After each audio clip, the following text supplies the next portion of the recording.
अस्सलाम वालेकुम। आज हम आपके साथ शेयर करेंगे भेड़िए और गधे की कहानी, जो कि बहुत नसीहत आमोज है। तो चलो दोस्तों, शुरू करते हैं। भेड़िए ने गधे को कायल करते हुए कहा, तुम्हारी दिली ख्वाहिश है ना कि तुम जंगल के बादशाह बन जाओ, सो खुश हो जाओ। बादशाह की नज़र तुम पर पड़ गई है, जाओ, वो तुम्हें बादशाह बनाना चाहता है। बादशाह को गार में जाकर मिल लो, वो तुम्हारा इंतज़ार कर रहा है। ये सुनते ही गधे ने दुलत्ती झाड़ी और खुश फहमी में गार की तरफ चल पड़ा।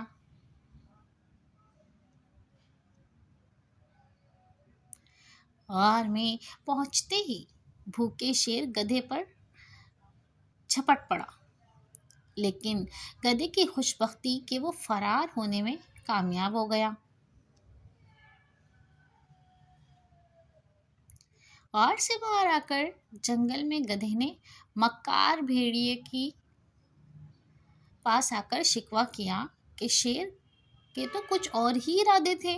उसने मेरे कान को चबा डाला, वो तो मैं भागकर निकल आया, मेरी खुशकिस्मती थी। इस पर भेड़िए ने अहमक गधे को तसल्ली देते हुए कहा, यार, वो तुम्हारे कान इसलिए काटना चाहता था कि तुम्हारे सर पर ताज सज सके। भला इतने बड़े बड़े भद्दे कानों के साथ कैसे तुम्हारे सर पर बादशाहत का ताज सजता। बेवकूफ गधा फिर बातों में आ गया। वो फिर बादशाह से मिलने गार में जाने पर राजी हो गया। अब की बार फिर बूढ़ा शेर भूख से सताया हुआ गधे पर झपट पड़ा, मगर लालची गधा इस बार फिर भागने में कामयाब हो गया और सीधा भेड़िए पर आकर बरसा। चिल्लाकर कहा, इस दफा इसने मेरी दुम चबा डाली, मैं फिर खुशमती से भागकर निकल आया हूँ। मुझे इसके इरादे अच्छे नहीं लग रहे। इस पर फरीबी भेड़िए ने कहा,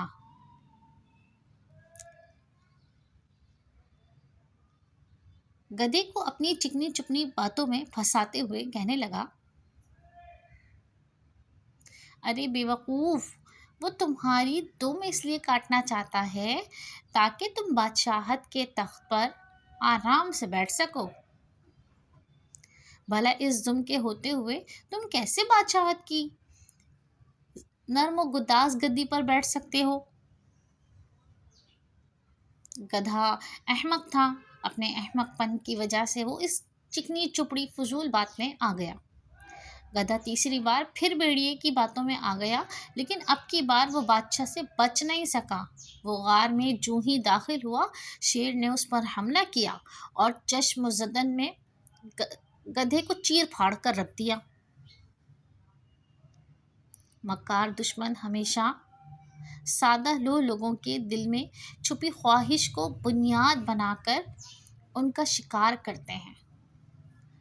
दोस्तों, ये कहानी ऐसे ही लोगों की है जिनको लोग ख्वाहिशात उनकी समझते हैं और उसके बाद उनको पकड़ लेते हैं। इस मौजू पर कुछ अरसे कबल एक किताब भी हाथ में आई थी, जो ज़ाती तौर पर बहुत शानदार थी। वो किताब इंग्लिश ज़बान में लिखी गई है, जो कि हाउ टू एनालाई का उर्दू तर्जमा है। बहुत कम किताबें ऐसी होती हैं जो इंग्लिश से उर्दू में इसकी रूह को ज़िंदा रखते हुए तर्जमा की जा सकती हैं। मुझे लगा ये किताब इनमें से एक है। अगरचे ये किताब बहुत मुख्तसर सी है, लेकिन इसमें बहुत ज़्यादा नसीहतें पोशीदा हैं और बहुत सी ऐसे हज़रात की इन ट्रिक्स का अहाता किया गया है कि किस तरीके से ये लोग आप जैसे सादा लोगों का फ़ायदा उठाते हैं, अपना उल्लू सीधा करते हैं, آپ کو محسوس بھی نہیں ہونے دیتے، اور کب آپ ان کے ہاتھ استعمال ہو جائیں کچھ نہیں پتہ لگتا۔ محتاط سگا سرخی رہتا ہے۔ تو دوستوں، ہمارے چینل کو لائک، شیئر اور سبسکرائب کیجیے، اور ایک ایسی زبردست کہانیوں کے لیے دیکھتے رہیے ہمارا چینل۔